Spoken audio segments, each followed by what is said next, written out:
नमस्कार विद्यार्थी मित्रमैत्रिणींनो, आत्तापर्यंत ही बातमी तुमच्यापर्यंत पोहोचलेलीच असेल की राज्यसेवेची पूर्वपरीक्षा ही पुढे ढकलण्यात आली आहे।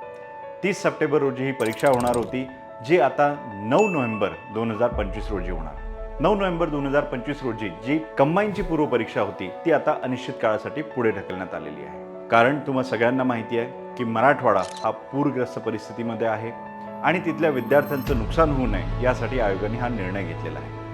या निर्णयाच्या दोन बाजू आहेत। एक, काही विद्यार्थ्यांसाठी ही सुवर्ण संधी आहे आणि काही विद्यार्थ्यांसाठी हे भटकण्याचा एक मार्ग आहे। आता मी का असं म्हटलं की ज्या विद्यार्थ्यांचा अभ्यास झाला, जे तयारीत होते की आता आपल्याला पूर्वपरीक्षा द्यायची आहे, पण आता परीक्षा पुढे ढकलल्यामुळे ते आराम करतील, फिरायला जातील, दिवाळीचा आनंद घेतील, तर तुमच्या सगळ्यांना माझी नम्र विनंती आहे की असं कुठलंही काम करू नका। कारण हा तुमच्या भविष्याचा, तुमच्या आयुष्याचा प्रश्न आहे।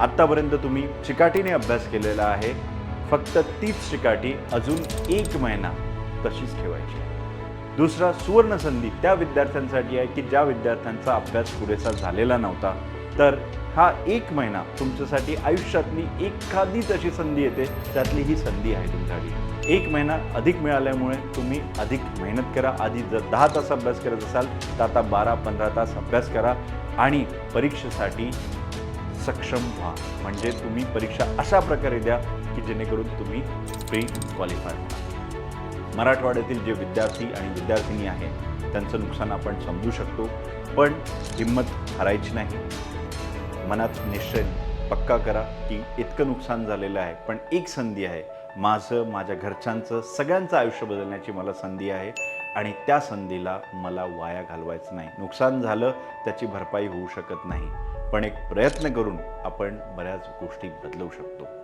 तर माझी सगळ्यांना कळकळून विनंती आहे, अभ्यासाकडे दुर्लक्ष करू नका, हिंमत हारू नका आणि तुमच्या पाठीशी आम्ही आहोत। कुठलीही मदत लागल्यास तुम्ही आमच्याशी संपर्क करू शकता। धन्यवाद।